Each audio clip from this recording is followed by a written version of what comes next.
अपना काम कर लें और आप लोग मेरी बात पे गौर कर पाओ। अगर आप यहाँ इस तरह खड़े रहोगे तो और डिस्टर्ब हो जाएगा, जो पीछे लोग बैठे हैं उनको भी तकलीफ होगी, बुरा लगेगा। तो मीडिया के साथियों को छोड़ के बाकी सभी साथी यहाँ से हट जाएं।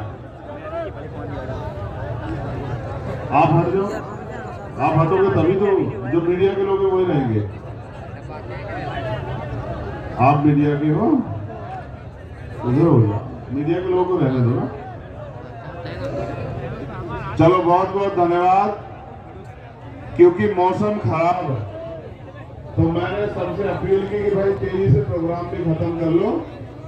पता लगा बहुत तेजी से बारिश आ जाए और हमारे लोग भीगने लग जाएं तो वो अच्छा नहीं है। हमारे लोग भीगेंगे, इससे तो दिक्कत हो जाएगी, इसलिए तेजी से अपने प्रोग्राम को खत्म कर लो। आज सामाजिक न्याय सम्मेलन के चौथे अवसर पे हम लोग जोधपुर में हैं। यहाँ की जो आयोजक कमेटी है, भाई आनंद जी और तमाम वो साथी, यहाँ के जिले के अध्यक्ष और सभी जिम्मेदार साथियों का बहुत बहुत धन्यवाद। उसके साथ साथ इस मंच पर उपस्थित हमारे भीम आर्मी, आजाद समाज पार्टी और मिशन 78 के सभी सम्मानित नेता, यहाँ उपस्थित मेरे नौजवान भाई बहनें, बच्चियां, माएं और वो पीड़ित परिवार जो जिनके न्याय की लड़ाई लड़ने के लिए मैं यहाँ आया, आज फिर वो हमारे बीच में है। उनको दोबारा से मिलने का मौका मुझे मिला है। मैं कई विषय पे अपनी बात रखूंगा, सामाजिक न्याय सम्मेलन पे भी अपनी बात रखूंगा, मगर सबसे पहले जो समय समय पे संत गुरु महापुरुष जन्मे हैं इस वंचित समाज में, मैं उन सबको नमन करता हूं। नमन इसलिए करता हूं कि उनके विचार, उनका संघर्ष, उनका त्याग, बलिदान, उनका समर्पण, जिससे सीख के हम लोग आगे बढ़ रहे हैं, वो ऐसे ही हमारे बाद भी आने वाली पीढ़ियां और वर्तमान की पीढ़ियां हमसे सीख के आगे बढ़ती रहे और एक ऐसा समय भारत में आए कि भारत में रहने वाले शोषित वंचित वर्ग के लोग गैर बराबरी पे आधारित व्यवस्था को हटाकर समता, समानता, बंधुत्व, भाईचारे की व्यवस्था पे अपना जीवन यहाँ जिए। ऐसे परिवर्तन के लिए सतत प्रयास में लगे रहना पड़ेगा। हमारा तो ये मानना है कि आने वाले कुछ ही समय में हम इसमें कामयाब हो जाएंगे, लेकिन ये कामयाबी सिर्फ नारे लगाने से नहीं मिलेगी, इसकी कीमत चुकानी पड़ेगी। आज मैं जोधपुर के खुले आसमान के नीचे हूं। पिछले एक साल में मैं जोधपुर कई बार आया। एक बार आया तो जितेंद्र भाई के परिवार से मिलने के लिए उनके घर गया, लेकिन उसके बाद जब भी आया, यहाँ की सरकार ने पुलिस के जरिए मुझे हमेशा क्या तो एयरपोर्ट से वापस भेज दिया, या एयरपोर्ट से भी अगर बाहर आ गया हूं लड़ भिड़ के, तो पुलिस की मौजूदगी में यहीं से दिल्ली ले जाके छोड़ा। मैंने उन सब बातों को याद रखा जिस समय मुझे मेरे परिवार के बीच होना चाहिए था, और मैंने यहाँ की सरकार से आग्रह भी किया कि मैं अकेला भी जाने के लिए तैयार हूं अपने परिवार से मिलने के लिए। तो यहाँ की सरकार ने मेरे सारे दर्द तकलीफों को कुचलकर, हमारे सारे साथियों की भावनाओं को कुचलकर, तानाशाही दिखाते हुए कभी एयरपोर्ट पे कैद करा लिया, कभी वापस दिल्ली छोड़ा। हर बार मैं सोचता रहा कि समय बदलेगा और एक दिन वो भी आएगा कि मैं खुले आसमान के नीचे अपने लोगों के बीच में जाके अपने दर्द को रखूंगा। अब वो समय आया है कि मैं आपके बीच में हूं और आप बड़ी संख्या में अपनी मेहनत की कमाई से पाई पाई जुटा के अपने काम को छोड़ के अपनी ऊर्जा लगा के अपने साधन लगा के यहां पहुंचे। मैं 2019 में भी यहां आया था, तब भी आपने इसी तरह से मुझे प्यार दिया था, लेकिन आज हालात कुछ और हैं, तब हालात कुछ और थे। सम्मानित बहुजन समाज के लोगों,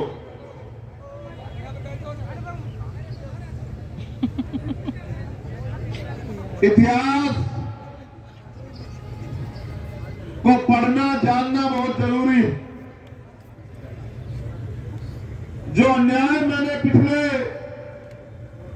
1-2 साल में यहां देखे, वो अन्याय आज के अन्याय नहीं है। उस अन्याय के पीछे एक लंबी कहानी है और आजाद भारत में और गुलाम भारत में इस तरह के बहुत से अन्याय हम लोगों को सहने पड़े। ये महनगढ़ का जो किला है, जब राजतंत्र होता था, इस किले की नींव भी राजा राम मेघवाल जी के परिवार के ऊपर चिरी गई है। ये बात आपको इसलिए याद दिला रहा हूं कि जब जब इस देश में बलिदान देने का नंबर आया, जब जब इस देश में, चाहे वो जोधपुर हो, देश का कोई भी कोना हो, जब जब गुलामी, बेबसी और कुप्रथा को आगे बढ़ाने के लिए उदाहरण पेश किए गए, तो मुझे ये बताने में कोई तकलीफ नहीं कि मेरे परिवार के लोगों ने जुल्म जाति सही। इसलिए मैंने राजा राम मेघवाल जी का जिक्र किया कि उनके परिवार को चुन के नींव में चिनवा के ये किले खड़े किए गए हैं। अगर हमारा खून इन किलों में शामिल नहीं होता तो एक किले नहीं होते, न किले होते, न ही राजा महाराजा होते। लेकिन कब तक हम इन नींव में चिने जाते रहेंगे, इसका फैसला भी आपको करना। मैंने वो जो जिक्र किया वो कई सौ साल पहले का है, लेकिन आज मैं जो जिक्र कर रहा हूं वो आज का जिक्र है, पिछले 1-1.5 साल का जिक्र। और आप जो बाबा साहब अम्बेडकर को मानते हैं, आप जो फूले साहू पेरियार को मानते हैं, जो बाबा रामसू वर्मा, बाबू जगदेव प्रसाद कुशवाहा, चन्ना कपूरी ठाकुर को मानते हैं, आप जो मान्यवर काशीराम साहब को मानते हैं, मान्यवर दीना भाना वाल्मीकि को मानते हैं, आप जो सर छोटू राम को कुंभाराम आर्य जी को मानते हैं, आपको आज नहीं तो कल अपनी लड़ाई अपने पैरों पर खड़े होकर लड़नी पड़ेगी। आप जानते हैं इस प्रोग्राम को कैंसिल कराने का प्रयास किया गया। जैसे हमने प्रोग्राम सामाजिक न्याय सम्मेलन दिया, यहां के मुख्यमंत्री जी को लगा कि चंद्रशेखर अब आएंगे जोधपुर में, ये आपका संभाग है, आपसे आके सवाल करेंगे, क्योंकि वो मुख्यमंत्री हैं। पहले उन्होंने जो लगाया कि यहां से हमारा प्रोग्राम ही कैंसिल हो जाए। ये तो हमारी मजबूती के कारण हमारी टीम की यहां से हमारा प्रोग्राम कैंसिल नहीं हो पाया। लेकिन मुझे पता लगा कि यही 1-2 किलोमीटर में मुख्यमंत्री जी भी बाबा साहब अम्बेडकर की प्रतिमा का अनावरण कर रहे हैं। आप ये जानिए कि बाबा साहब अम्बेडकर की प्रतिमा का अनावरण क्यों? उनको लगता है कि बाबा साहब के नाम पे ये लोग मेरे प्रोग्राम पे आ जाएंगे, चंद्रशेखर का प्रोग्राम फेल हो जाएगा। मुख्यमंत्री जी ये नहीं जानते कि अब ये लोग बेवकूफ नहीं रहे। ये एक दिन को याद नहीं रखते, पूरे 5 साल को भी याद रखते हैं जो आपने खून के आंसू रुलाए। मैं आपको इस समाज की तरफ आकर्षित करूंगा और मैं अपने नौजवान भाइयों से कहना चाहता हूं, अगर सच्चाई और ईमानदारी आपके अंदर है, जिसके लिए आपकी पहचान है, तो जो मैं आपसे कह रहा हूं इसको अपने दिल में याद करो। जितेंद्र मेघवाल के साथ हुआ अन्याय आपको याद है या नहीं, ये बताओ। अन्याय होने पर जो सरकार का रवैया था वो आपको याद है या नहीं, ये बताओ। जब मैं दोबारा आया, इन्होंने जो वादे किए थे उसको पूरा नहीं किया। मैं दोबारा आया तो मुझे एयरपोर्ट पे इन्होंने उदयपुर बंद करवा दिया और हमारे सारे नेताओं को, चाहे सतपाल जी हो, अनिल जी हो, आनंद जी हो, राम लखन जी हो, तमाम सब नेताओं को बंद करवा दिया। जितेंद्र जी हो, मुकेश जी हो, सबको अरेस्ट करवा दिया। जो दिल्ली से हमारे नेता है, भाटी जी हो, तब सब लोगों को अरेस्ट करा दिया। और जब मुझे यहां से इन्होंने भेजा कि हमें कुछ और मोहलत दे दो, डीएम एसएसपी भाई उदयपुर चले गए, जितेंद्र भाई के बड़े भाई को वहां भेजा गया। मैंने इन पर भरोसा किया, लेकिन उस भरोसे का गला इस तरह से इन्होंने घोटा कि मुझसे डीएम ने कहा कि यहाँ पे पाली में धारा 144 लगे, 4 लोग नहीं खड़े होंगे एक साथ। और जब मैं वहां पहुंचा दिल्ली, तो मैंने देखा, अखबार मैंने पढ़ा कि उस दिन उन्होंने आरएसएस का पथ संचलन कराया पाली में और 5000 लोग थे आरएसएस के पथ संचलन में। आप ये बताओ, आरएसएस का पथ संचलन होता है, लेकिन आपके दर्द की लड़ाई को लड़ने का अधिकार आपको आपके राजस्थान में नहीं देती सरकार। आपको वो दर्द याद है या नहीं है, पूछने के लिए मैं आज आया हूं जोधपुर में। दोनों हाथ उठा के बताओ, दर्द याद है या नहीं है? आपको इंद्र मेघवाल का दर्द याद है या नहीं है? जब इंद्र मेघवाल के साथ अन्याय हुआ, मैं 3 बार यहां आया, 3 बार लौटा दिया। चौथी बार मैं 42 घंटे की यात्रा करके सड़क मार्ग से आया। पूरी पुलिस और सरकार लगे ढूंढने में चंद्रशेखर कहां से आएगा। जब मैं 7 बजे सुबह, उनके पिताजी बैठे यहाँ, उनके चाचा बैठे, जब मैं उनके घर पहुंच गया तब पुलिस को पता लगा कि चंद्रशेखर आ गए। तब पूरी पुलिस दौड़ पड़ी उधर और मुझसे पूछ रहे कि कहां से आए, रास्ता बताओ कहां से आए। मैंने इनसे कहा कि मुझसे क्या रास्ता पूछते हो, उन अपराधियों से रास्ता पूछो जो रास्ता रोक रोक के हमारे लोगों की हत्या कर रहे हैं। फिर उनके चाचा पे दोबारा हमला हुआ, उनके खिलाफ पंचायत हुई, उनके घर जलाने की। आजाद भारत को देखो, ये आजाद भारत का, आजाद राजस्थान के घर जलाने की, उनकी जमीन छीन लेने की, उनकी हत्या करने की धमकी दी गई और मुख्यमंत्री तमाशा देखते रहे। कार्तिक भील का परिवार यहां बैठा। मैं जब इनके लिए यहां आने का मैंने प्रयास किया तो इन्होंने मुझे गिरफ्तार करा दिया। ये मेरी बहन बैठी है यहाँ, कार्तिक की पत्नी, उनका बच्चा, कार्तिक का भाई। क्या जवाब दूं मैं इनको, बताओ। आप बताओ, इस सरकार के एक विधायक ने अपनी जातिगत मानसिकता के कारण कार्तिक भाई के साथ जो अन्याय किया उसके परिवार के, आप बताओ मैं उस बहन को क्या जवाब दूं। मेरे लोगों, कैसे पूछूं उसके आंसू, अभी वो रो रही थी मेरी बहन। आप बताओ मैं उसको कैसे उसको आंसू पूछूं, क्या उसको आश्वासन दूं? है कोई जवाब आपके पास? क्या कार्तिक आपका भाई नहीं था? क्या कार्तिक को जीने का अधिकार नहीं था? क्या कार्तिक को न्याय का अधिकार नहीं है राजस्थान में? तो न्याय का अधिकार अगर है तो कार्तिक की ये पत्नी, हमारी बहन यहां बैठी है, इसको जवाब दो तुम सब लोग कि क्यों नहीं मिल रहा न्याय। और आज भी आंदोलन से आया पूरा परिवार। कितने दिन हो गए आपको पता है? कितने दिन हो गए?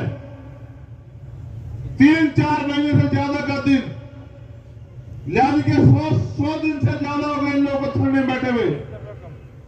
बताओ हम लोग कहां जाएं जब यहाँ की पुलिस, यहाँ का प्रशासन, यहाँ की सरकार न्याय नहीं देगी और सरकार के गुंडे हमारे लोगों को मारेंगे, तो हम लोग कहां जाए न्याय मांगने के लिए? मेरे पास जवाब नहीं है कार्तिक की पत्नी को देने के लिए। उसके ये बेटे को कितने साल का है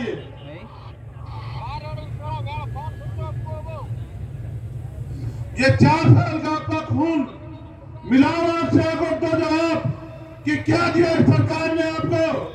आप देखो वो वहां आपके सामने, उसके तन के कपड़े फटे हुए, उसके जूते फटे हुए, पता नहीं उसने कब खाना खाया होगा, पता नहीं उसे कब साफ पानी मिला होगा, मगर आप अच्छे कपड़े पहन के घूम रहे हैं। ये समाज हमसे सवाल पूछेगा, इतने अन्याय के बाद हम चुप क्यों? सिर्फ नारा लगाने से काम नहीं चलेगा, सिर्फ सभा करने से काम नहीं चलेगा, नीला पटका पहनने से काम नहीं चलेगा। आपको अपने लोगों की लड़ाई को लड़ना होगा। जिस तरह से सबको न्याय मिलता है, हमें भी न्याय चाहिए, इसके लिए आपको खड़े होना पड़ेगा। कार्तिक को उम्मीदें नहीं दी गई आपसे कि आप उसकी लड़ाई लड़ोगे। आज कार्तिक का परिवार अकेला क्यों डर रहा है? क्या हमारा खून पानी हो गया है? क्या हमारा जमीन मर गया है? कोजाराम मेघवाल के साथ क्या हुआ? क्या भूल गए आप लोग किस तरह से कोजाराम मेघवाल की हत्या की गई? पूजा भील के साथ क्या हुआ? उस 10 साल की आपकी बच्ची के साथ मेरी बहनें मां यहां बैठी है। उस 10 साल की हमारी बच्ची के साथ दरिंदगी हुई है, कोई जवाब आपके पास? उसके सपने नहीं होंगे क्या? वो जीना नहीं चाहती होगी क्या? उसके 10 टुकड़ा कर दिए गए, वो आपका खून थी। वो आपसे जवाब मांगती होगी कि बताओ मेरे लोगों, राजस्थान में हमारी क्या हैसियत है? अशोक मेघवाल कल यहां टंकी बचा था, कहां है वो टंकी? वो इस टंकी बचा था अपने परिवार के साथ। उसकी बहन और उसकी मां, जो हमारी बहन और हमारी मां है, वो रोज चिल्ला रही थी, और वो भी 2 साल से अपना घर छोड़ के यहाँ पड़ा हुआ जोधपुर में। मैं फिर यूं आ जाऊं थे, निकल के उठी जाऊं घर। ठीक है, मैं आ एक दिन में नहीं बनता घर, एक एक ईंट में सपने खपते हैं। उसको छोड़ दो बड़ा। और वो यहाँ कल टंकी में चढ़ा हुआ था। क्यों चढ़ा वो टंकी पे? क्योंकि उसके और उसके समाज का चंद्रशेखर राजा उसके परिवार का गुलाम बन गया इस प्रदेश में, इसलिए चढ़ा वो टंकी पे। अगर होती हमारे हाथ में ताकत तो नहीं चढ़ता वो टंकी पे। मैं आपको इसलिए याद दिला रहा हूं क्योंकि हमारे लोग भूल जाते हैं, हमारे लोगों को भूलने की आदत है। ये कल की घटना को आज भूल जाएंगे, आज की घटना को कल भूल जाएंगे, ऐसा ही चला रहा है। आप राजा राम मेघवाल को भूले और आप अशोक मेघवाल को भी भूल जाओगे अगर आपके याद नहीं दिलाऊंगा। और पिछले 1 महीने का याद दिलाता हूं आपको। खेतड़ी में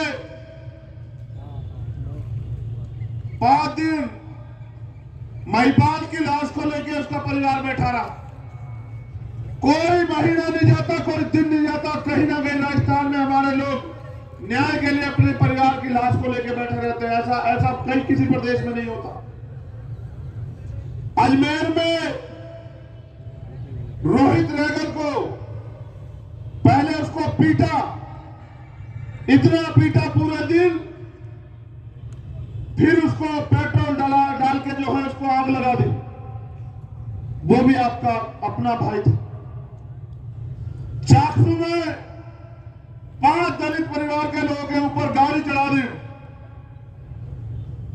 अभी तक प्रशासन पुलिस ये भी नहीं जान पाया कि एक्सीडेंट है या हत्या है।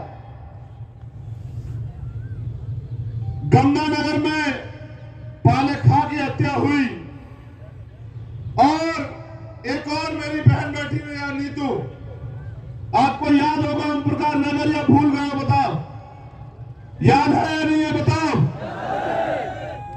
वो लड़ता रहा न्याय के लिए, जाता पुलिस के पास, पुलिस के लोगों ने उल्टा झूठा उसके ऊपर, उसके पिताजी के ऊपर मुकदमा कर दिया। कहां जाता वो आपका भाई? जब कुछ नहीं कर पाया, निराश हो गया, तो सुसाइड नोट लिख के सुसाइड कर लिया और सुसाइड नोट में मेरा नाम लिख के कहा कि भाई आके मुझे न्याय दिलाना।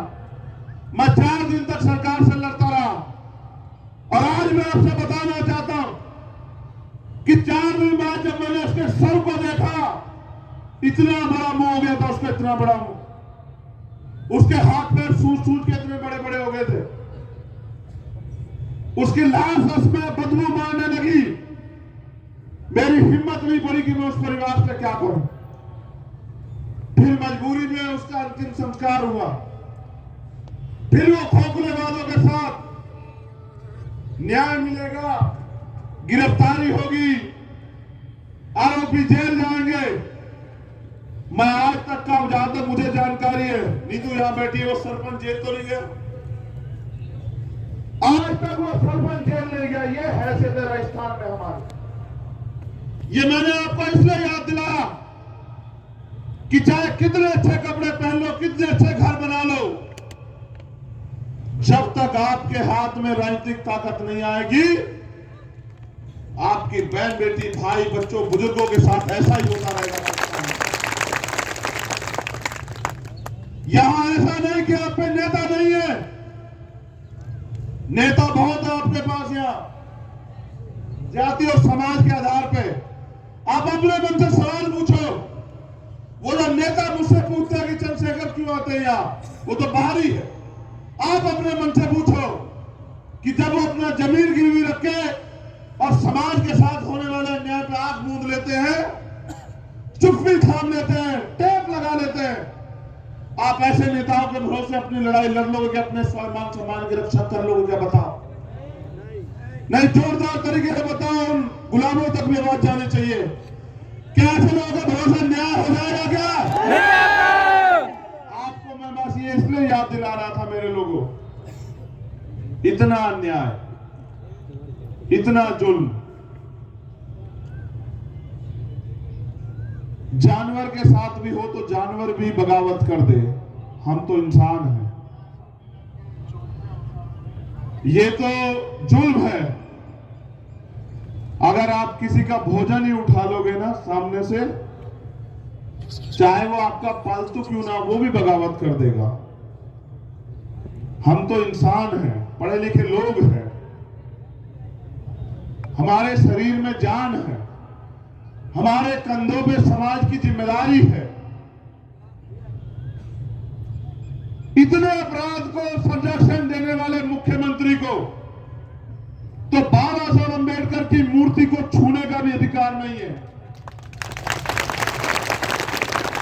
अगर वास्तविकता में हमारे लोगों के अंदर रीढ़ की हड्डी होती और हमारे लोग अपने स्वाभिमान सम्मान की कीमत समझते, तो ऐसे मुख्यमंत्री को, बाबा साहब अंबेडकर की परछाई को, मूर्ति छूने परछाई को भी छूने नहीं देते। लेकिन आज ये जो खेल यहां खेला जा रहा है, इसका मात्र एक मकसद है कि हमेशा की तरह मूर्तियां पकड़ा के आपको और आपके अधिकारों को, आपकी ताकत को लूट लिया जाए।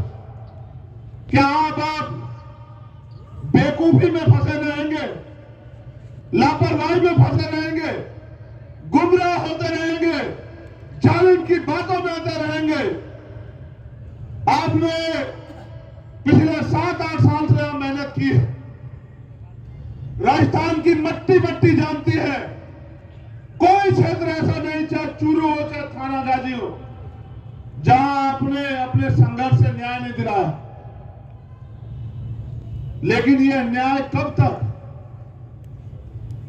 यह न्याय कब तक? हर चीज की एक सीमा होती है। मैं जानना चाहता हूं कि यह न्याय कब तक? क्या मैं मानूं कि अभी अन्याय खत्म होना चाहिए? बताओ मेरे लोगों, होना चाहिए या आपको इस अन्याय के साथ जीने की आदत पड़ गई है? होना चाहिए। अपने लोगों की लाशों को उठाने की आदत पड़ गई है क्या? अभी एक घटना हमारे साथियों ने मुझे बताई, यही भाषण देते 20-25 मिनट नहीं बीते, बालोतरा जिले के पचपदरा के जगाराम भील की को मौत के घाट उतारा। बाड़मेर, क्या करूं बताओ? कितनी घटनाओं पर जाके लड़ूं, जबकि मैं जानता हूं कि मैं जेल भिजवाने के लिए लड़ूंगा, ये सरकार संरक्षण देने के लिए भिड़ेगी। और क्योंकि लोकतंत्र में शक्ति है, बाबा साहब अम्बेडकर ने भी कहा पॉलिटिक्स द मास्टर की, कि राजनीतिक सत्ता वो चाबी है जो आपकी सारी परेशानियों का हल कर देगी। आप बताओ कितनी घटनाओं पे जाकर रहूं, कितनी घटनाओं पे जाकर चिल्लाऊं, किन किन दरवाजों में माथा टेकूं, कहां से लाऊं आपके लिए न्याय, कैसे रोकूं अपने लोगों की हत्याएं? मुझे एक ही रास्ता नजर आता, उस रास्ते पर मैं आपसे बात करूंगा। सामाजिक न्याय सम्मेलन हमने बुलाया, सामाजिक न्याय होगा कैसे? सामाजिक न्याय करेगा कौन? सामाजिक न्याय की सोच किसके पास है? इनके पास जो सरकार में बैठे या उनके पास जो इनसे पहले बैठे थे? ना इनके पास है, ना इनसे पहले वालों के पास है। सामाजिक न्याय की सोच भी हमारे संत गुरु महापुरुष देके गए। सामाजिक न्याय भी तभी मिलेगा क्योंकि संविधान में जो अधिकार मिले हैं उनको लागू कराने की ताकत संविधान में अधिकार मिले हैं उनको लागू कराने की ताकत सरकार के पास है। और जो नए कानून बनाए हैं आपकी तरक्की के लिए, उसकी ताकत भी सरकार के पास है। आपने वोट देके इनकी सरकार बनाई, 2 अप्रैल का न्याय कहा और उम्मीद की कि ये आपकी रक्षा करेंगे। ये आपकी रक्षा नहीं करेंगे। ये बचे खुचे जो आपके अधिकार है और बची खुची जो आपकी जिंदगी स्वाभिमान सम्मान है, ये उसको भी नचोड़ लेंगे, क्योंकि ये नहीं चाहते, ये भी उसी विचारधारा का समर्थन करते हैं, चाहे वो सामंतवाद की हो या ब्राह्मणवाद की हो। ये भी उसी विचारधारा का समर्थन करते हैं जिस विचारधारा में देश के दलित, पिछड़े, आदिवासी और अल्पसंख्यक समाज को स्वाभिमान सम्मान से जीने का, अधिकारों के साथ जीने का अधिकार ही नहीं। अगर आपको सामाजिक न्याय चाहिए तो आपको अपनी ताकत बनानी पड़ेगी। अगर आपको लगता है, आप अपने दिल पे हाथ रखो, मैंने कभी रखवाया नहीं, बताओ क्या ये तुम्हें सामाजिक न्याय दे देंगे? अपने दिल पे हाथ रख के बताओ मुझे। नहीं देंगे। नहीं, दिल पे हाथ रखो, अपने दिल की सुनो। आप दिमाग की सुनते हो, आज अपने दिल की सुनो। ऐसे हाथ रख के पूछो अपने आप से कि जिन्होंने आपके साथ होने वाले इतने जुल्म पे एक शब्द नहीं बोला, क्या वो आपको स्वाभिमान, सम्मान और अधिकारों का जीवन दे देंगे क्या? बताओ दोनों हाथ उठा के जोर से। तो अधिकार कैसे मिलेंगे? अधिकारों की रक्षा कैसे होगी? आपके चाहे आरक्षण हो या अच्छी शिक्षा हो या अच्छा इलाज हो, कैसे होगा? क्या वो इन सरकारों में संभव है? अगर संभव नहीं तो संभव कैसे होगा? ये क्षेत्र नशा मुक्ति का सबसे बड़ा गढ़, डोडा पोस्ट हो या एमडीएम, बिना सत्ता के संरक्षण के नहीं हो सकता है। और ये नशा इसलिए परोसा जा रहा है कि बहुजन समाज के नौजवान अपने पैरों पर ना खड़ा हो जाए। और ये इसका उदाहरण है, एमडीएम और डोडा पोस्ट का ये उदाहरण है कि आज का नौजवान नशे में घूम रहा, उसको ना अपने स्वाभिमान सम्मान का पता, न अपने हक अधिकार का पता। सबसे ज्यादा पेपर लीक यहां से होते हैं, इस संभाग से, और बिना सरकार के संरक्षण के नहीं होते। मैं बात इसलिए कह रहा हूं, जब पेपर लीक होते हैं तो नौजवानों के भविष्य से खिलवाड़ होती है, चाहे वो सीएचए का मामला हो, चाहे कोई और मामला हो। अगर आपको राजस्थान में अपने स्वाभिमान सम्मान की रक्षा करनी, अगर राजस्थान में आपको सामाजिक न्याय की सोच को मजबूत करना, अगर राजस्थान में आपको अपने लोगों की रक्षा सुरक्षा करनी है, तो फिर आपको माननीय काशीराम साहब की उस बात को भी मान लेना चाहिए कि हमें अपने पैरों पे खड़े होकर अपनी राजनीतिक ताकत को बना के अपने लोगों की रक्षा सुरक्षा करनी है और उनके अधिकारों की रक्षा सुरक्षा करनी। अगर आप अपने महापुरुषों की बात को मान लोगे तो मेरा ऐसा मानना है कि जिन अधिकारों के लिए आप हाथ फैलाते हो, उम्मीद करते हो सरकार देगी, वो अधिकार आप मांगने वाले नहीं, देने वाले बन जाओ। ये लोकतंत्र है। इस लोकतंत्र में सबसे ज्यादा ताकत अगर किसी के पास है तो वो जनता के पास है। ये राजस्थान है, यहां एससी, एसटी, ओबीसी, माइनॉरिटी के लोगों की संख्या 80-85% से ज्यादा। मेरी बात पे अब गौर करना, जो इशारा आपको दे रहा हूं, हम जब तक कामयाब नहीं होंगे लोकतंत्र में, जब तक हम बहुजन समाज में भाईचारा पैदा नहीं